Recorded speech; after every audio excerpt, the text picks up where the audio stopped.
ಚಳ್ಳಕೆರೆ ತಾಲೂಕಿನ ಬೆಲ್ದಾರಟ್ಟಿ ಗ್ರಾಮದಲ್ಲಿ ಸರ್ಕಾರಿ ಜಮೀನು ಹಾಗೂ ಹಿಡುವಳಿ ಜಮೀನಿನ ನಡುವೆ ಇದ್ದ ವಾಗ್ವಾದವನ್ನು ಶನಿವಾರ 12 ಗಂಟೆಗೆ ತಹಶೀಲ್ದಾರ್ ರೆಹಾನ್ ಪಾಷಾ ಅವರು ಬಗೆಹರಿಸಿದ್ದಾರೆ. ಇನ್ನು ಸರ್ಕಾರಿ ಜಮೀನು ಹಾಗೂ ಹಿಡುವಳಿ ಜಮೀನು ನಡುವೆ ವಾಗ್ವಾದ ಸುಮಾರು 30 ವರ್ಷಗಳಿಂದ ವಾಗ್ವಾದ ಇತ್ತು. ಈ ವಾಗ್ವಾದಕ್ಕೆ ತಹಶೀಲ್ದಾರ್ ರೆಹಾನ್ ಪಾಷಾ ಅವರು ಶನಿವಾರ ತೆರೆ ಎಳೆದಿದ್ದಾರೆ. ಇನ್ನು ಸರ್ವೆ ಅಧಿಕಾರಿಗಳೊಂದಿಗೆ ಘಟನಾ ಸ್ಥಳಕ್ಕೆ ಭೇಟಿ ನೀಡಿದ ತಹಶೀಲ್ದಾರ್ ರೆಹಾನ್ ಪಾಷಾ ಅವರು ಸರ್ಕಾರಿ ಜಮೀನು ಹಾಗೂ ಹಿಡುವಳಿ ಜಮೀನನ್ನು ಅಳತೆ ಮಾಡಿಸಿ ಸರ್ಕಾರಿ ಜಮೀನಿಗೆ ಗುರಿ ನಿಗದಿಪಡಿಸಿ ವಿವಾದವನ್ನು ಅಂತ್ಯಗೊಳಿಸಿದ್ದಾರೆ. ವಿವಾದದ ನಡುವೆ ಸರ್ಕಾರಿ ಜಮೀನು ಹಾಗೂ ಹಿಡುವಳಿ ಜಮೀನು ಇದೆ ಎನ್ನುವಂಥ ವಾಗ್ವಾದ ಕೂಡ ಪದೇ ಪದೇ ನಡೆಯುತ್ತಿತ್ತು. ಹಿನ್ನೆಲೆಯಿಂದ ದೂರು ನೀಡಿದ್ದ ಹಿನ್ನೆಲೆಯಿಂದ ಗ್ರಾಮಸ್ಥರು ಘಟನಾ ಸ್ಥಳಕ್ಕೆ ತಹಶೀಲ್ದಾರ್ ರೆಹಾನ್ ಪಾಷಾ ಭೇಟಿ ನೀಡಿ ಸರ್ಕಾರಿ ಜಮೀನು ಗುರುತುಪಡಿಸಿ ರಸ್ತೆ ಮಾಡುವಂತೆ ಗ್ರಾಮ ಪಂಚಾಯತ್ ಅಭಿವೃದ್ಧಿ ಅಧಿಕಾರಿಗಳಿಗೆ ಸೂಚನೆ ಕೂಡ ನೀಡಿದ್ದಾರೆ.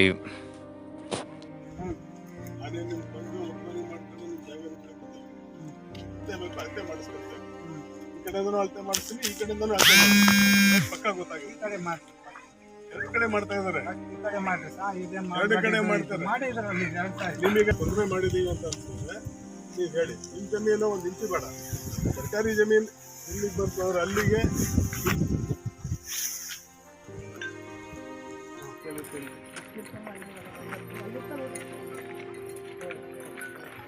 ಈ ಕಡೆ ಬರ್ರಿ.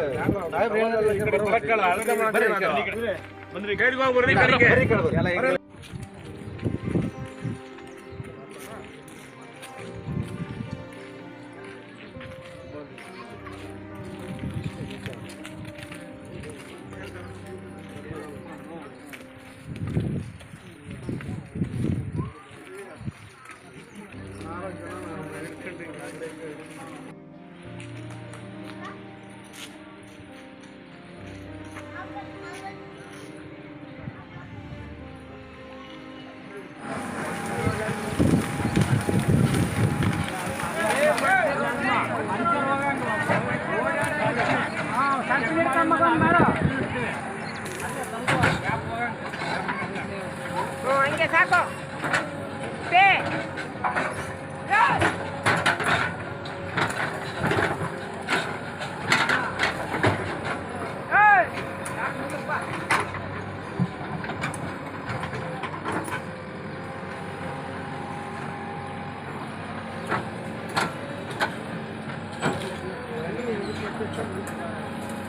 ಸುಮ್ಮನೆ ಬೋಗ್ಸ ಮನುಷ್ಯರು ಓಡಾಡಂಗೆ ಬಗ್ಸು. ಸುಮ್ಮನೆ ಅಷ್ಟೇ, ನೀನೇನು ಮಾಡಕ್ ಹೋಗ್ಬೇಡ. ಮನುಷ್ಯರು ಓಡಾಡಂಗೆ ಬಗ್ಸು.